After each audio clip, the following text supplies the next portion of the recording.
Hi everyone, welcome to this video in a series of videos on the signaling and dispatching system of the SLS Railroad.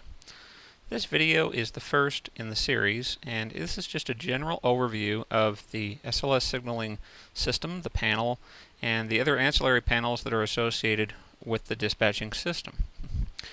In this video, I'm just going to go over a brief overview of the main dispatcher panel, and we're going to talk just a little bit about the Westboro River / Woodruff traffic panel, and this panel, which has just a generic name of panel.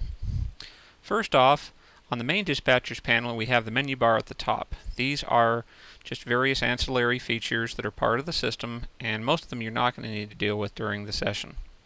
File has just the basics of open, start recording, and just a few other things such as replay and obviously exit. Appearance, colors, and fonts are probably the only two you're going to need to concern yourself with. If for some reason you want to change the colors of the dispatching panel, you can, although we would just recommend you leave them as they are. Fonts, if you need to change the fonts, any of the fonts that you see on the screen here, you can. Again, if you don't need to, it's best to leave things alone.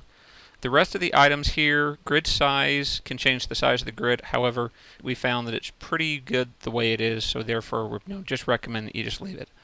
Line width, you can change the lines again, but probably just recommend you leave it.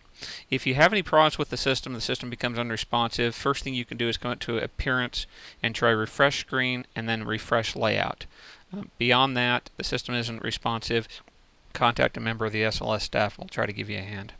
The rest of the items here are things that are set ahead of time. They don't need to be adjusted, so we recommend they are just left as they are.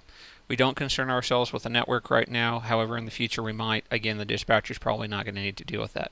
Trains is the only place and the only item that you're probably going to need to use, not necessarily on a constant basis, but you may need to use to edit trains in the lineup list. This is the lineup list, which we will get into adding train tags to the panel later, but this is where they are added, and if during a session you need to add a special train, you can, and you would do that through the Add Record button. We'll get into that in another video. Cruise is just another ability to keep track of who is on a particular train. If you want to, you can add them during a session. These are the usual operators, and they're just added ahead of time. You can add one during the session and then assign it to a train when you place a tag on the layout.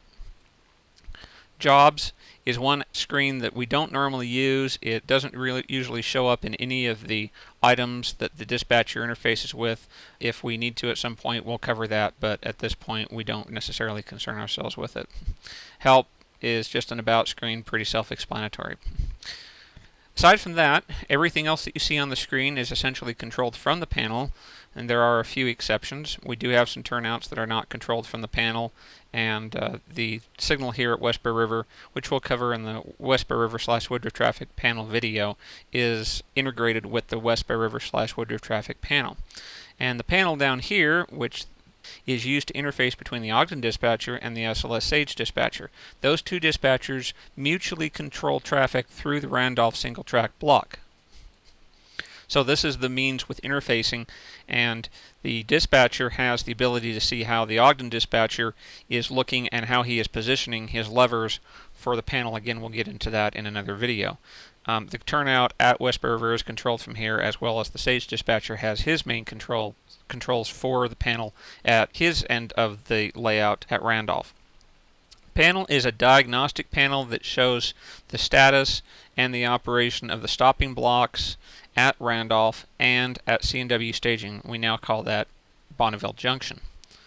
These controls down here are the same as on the Westboro River / Woodruff traffic panel, and they are used for diagnostic purposes and testing. Again, this panel would be hidden during an op session, and you would just keep everything like this so that you have your Westboro River / Woodruff traffic panel and your main dispatch screen. These are the only screens that you would need to routinely interface with during the session. Aside from that, that's really all you need to know. If you have any further questions, feel free to ask us. We'll get into more specifics and other things in other videos. But thanks and have a nice day.